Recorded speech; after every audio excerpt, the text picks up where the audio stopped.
Om Swastiastu. Perkenalkan, nama saya Kadek Dwi Tania dari kelas 11 MIPA 1 nomor absen 21. Pada video kali ini saya akan menjelaskan materi kimia mengenai hidrolisis garam. Hidrolisis berasal dari kata hidro dan lisis. Hidro berarti air, sedangkan lisis berarti penguraian. Jadi, hidrolisis adalah reaksi penguraian garam dalam air yang membentuk ion positif dan ion negatif. Hidrolisis garam pada dasarnya merupakan reaksi asam basa bronsodiuret. Ada 4 jenis hidrolisis garam. Yang pertama, garam yang terbentuk dari asam kuat dan basa kuat. Ion yang dihasilkan dari garam yang berasal dari asam kuat dan basa kuat tidak ada bereaksi dengan air atau tidak terhidrolisis dalam air. Sebab, jika dianggap reaksi, maka akan segera terionisasi kembali secara sempurna membentuk ion-ion semula.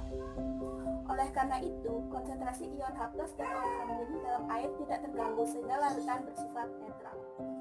Garam dari asam kuat dan basa kuat dasarnya garam natrium klorida atau NaCl.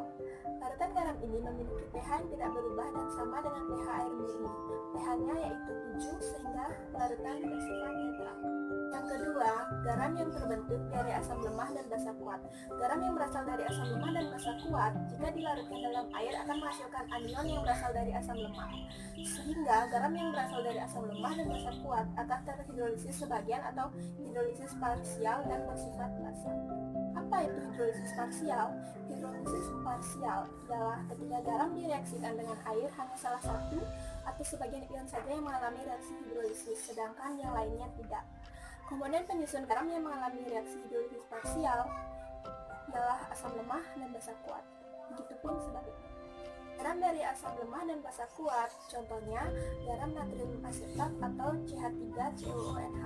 Larutan garam ini bersifat basa atau punya pH lebih besar daripada 7. 3. Garam yang terbentuk dari asam kuat dan basa lemah.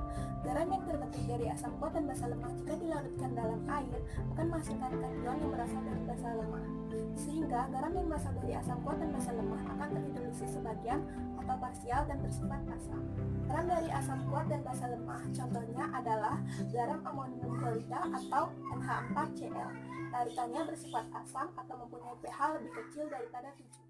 Dan yang keempat atau yang terakhir adalah garam yang terbentuk dari asam lemah dan basa lemah.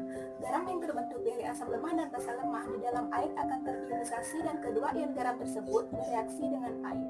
Contoh garam yang berasal dari asam lemah dan basa lemah adalah garam amonium cyanida atau NH4Cl. Garam jenis ini mengalami hidrolisis sempurna atau hidrolisis total.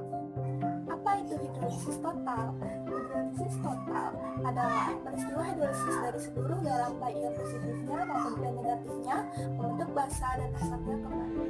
Karena garam ini terhidrolisis sempurna, maka harga pH larutan garam jenis ini tidak tergantung pada konsentrasi garamnya, tapi tergantung pada harga Ka dan Kb-nya. Ketentuannya sebagai berikut.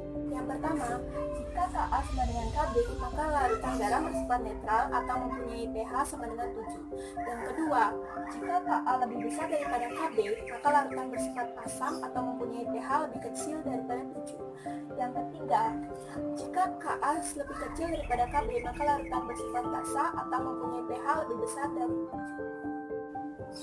Dari penjelasan tadi, kita mengetahui bahwa setiap garam mempunyai komponen basa atau kation dan asam atau anion. Jadi kesimpulannya adalah garam yang berasal dari asam kuat dan basa kuat relatif lemah atau bahkan tidak dapat bereaksi dengan air. Sementara itu, garam yang berasal dari asam lemah dan basa lemah relatif kuat bereaksi dengan air. Hidrolisis garam hanya akan terjadi jika salah satu atau kedua komponen penyusun garam tersebut berasal dari asam lemah atau basa lemah.